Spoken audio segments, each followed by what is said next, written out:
Greetings, YouTube. It's been over a year.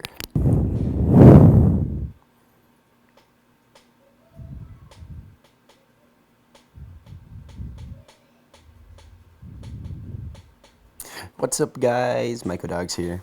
So the video I posted last year got a lot more support than I initially thought it would. I can't appreciate it enough, you guys. Without all your interactions and positive comments, my videos would be nothing. Thank you.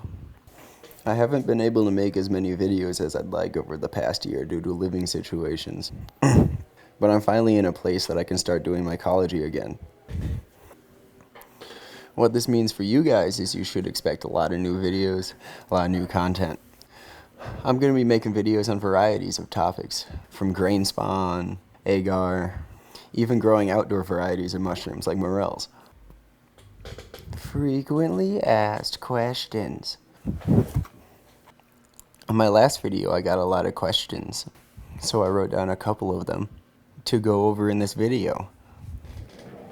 One of the most common was what size tub I was using. I was using a 30-quart tub, which is smaller than people normally use, but I prefer smaller tubs and having multiple smaller tubs rather than one large tub for both contamination issues and isolating genetics when you use multispores, which I'll get into in a future video.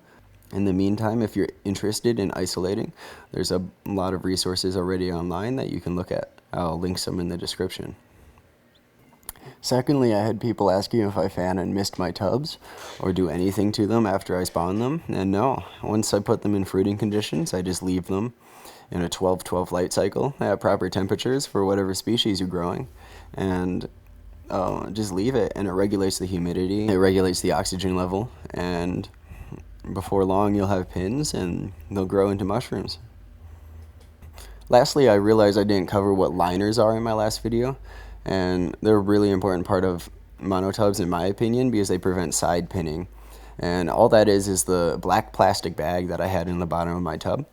What it does is it prevents a microclimate from forming between the substrate and the walls of the tub, which creates the perfect conditions for pinning. And you don't want pins on the side of your substrate, you want it on the top of your substrate, because if they're on the side, they won't really grow up and they'll just deplete nutrients from the rest of your substrate.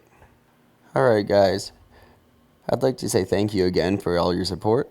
Make sure you subscribe, click that bell, and leave a comment. Feel free to message me on Instagram and message me if you have any questions. I can't get back to everyone, but I do my best. Thank you for your minutes of time.